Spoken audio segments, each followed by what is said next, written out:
प्यारे साथियों, सबको प्यार भरा नमस्कार स्वीकार हो।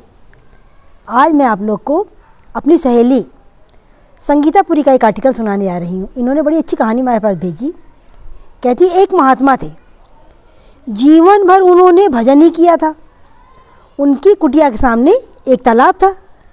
जब उनका शरीर छूटने का समय आया तो देखा कि एक बगुला मछली मार रहा है। उन्होंने बगुले को उड़ा दिया। इधर उनका शरीर छूटा तो नरक में चले गए। तो उनके चेले को स्वप्न में उन्होंने दिखाई पड़ा कि वो कह रहे थे कि बेटा, हमने जीवन भर कोई पाप नहीं किया, केवल बगुला उड़ा दिया और केवल बगुला उड़ा देने मात्र से ही मुझे नरक में आना पड़ा, अर्थात तुम सावधान रहना। अब जब शिष्य का भी शरीर छूटने का समय आया तो वही दृश्य फिर से उनके सामने आया।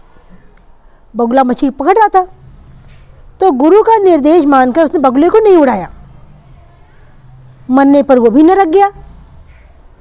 तो गुरु भाई को आकाशवाणी मिली कि गुरु जी ने बगुला उड़ाया था इसलिए नरक में गए, हमने तो नहीं उड़ाया इसलिए नरक में जा रहे हैं, तो तुम बचे रहना।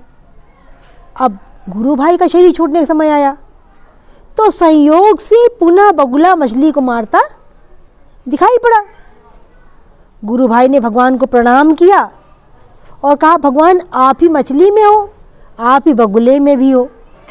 हमें नहीं मालूम कि क्या झूठ है क्या सच है, कौन पाप है कौन सा पुण्य है।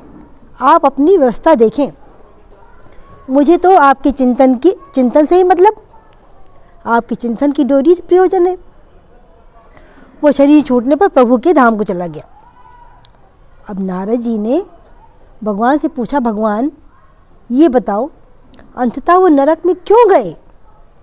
तो महात्मा जी ने बगुला का उड़ाकर कोई पाप नहीं किया था।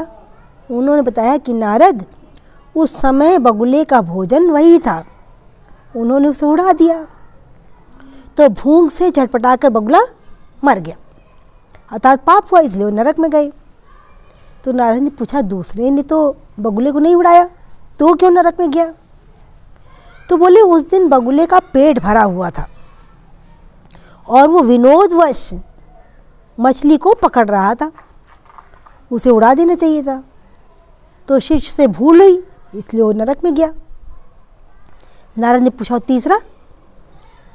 तो भगवान ने कहा कि तीसरा अपने भजन में लगा रहा, भजन नारायण नारायण हरि हरि, अपने भजन में लगा रहा। उसने सारी जिम्मेदारी हमारे ऊपर सौंप दी, जैसी होनी थी वही हुई, किंतु मुझसे संबंध जोड़े रह जाने के कारण मेरे ही चिंतन के प्रभाव में उसने अपने देह को त्याग दिया और मेरे धाम को प्राप्त हुआ। तो इसलिए पाप पुण्य की चिंता में समय ना गंवाकर निरंतर चिंतन में लगे रहना चाहिए, निरंतर प्रभु का सुमिरन करते रहना चाहिए। वो जो इस तरह चिंतन करता है वही भवसागर से पार हो जाता है। तो जितने समय हमारा मन भगवान के नाम रूप गुण धाम और उनके संतों में लगा रहता है, अच्छे कर्मों में लगा रहता है, केवल उतना ही समय हम पाप मुक्त रहते हैं। भगवान केवल मन की क्रिया को नोट करते हैं कि हमारी मन की क्रियाएं कैसी हैं। उनका मन तो मुझ में लगा हुआ था, उसने कुछ किया ही नहीं। तो ये है भक्ति भाव बंधन काटने वाली घटना, अर्थात जो भगवान को निरंतर याद करते रहते हैं, भगवान उनकी सारी जिम्मेदारी अपने ऊपर ले लेते हैं। तो संगीता पुरी का ये आर्टिकल आप लोग को कैसा लगा, आप लोग कमेंट बॉक्स में लिख के बताना। सबको टाटा बाय बाय।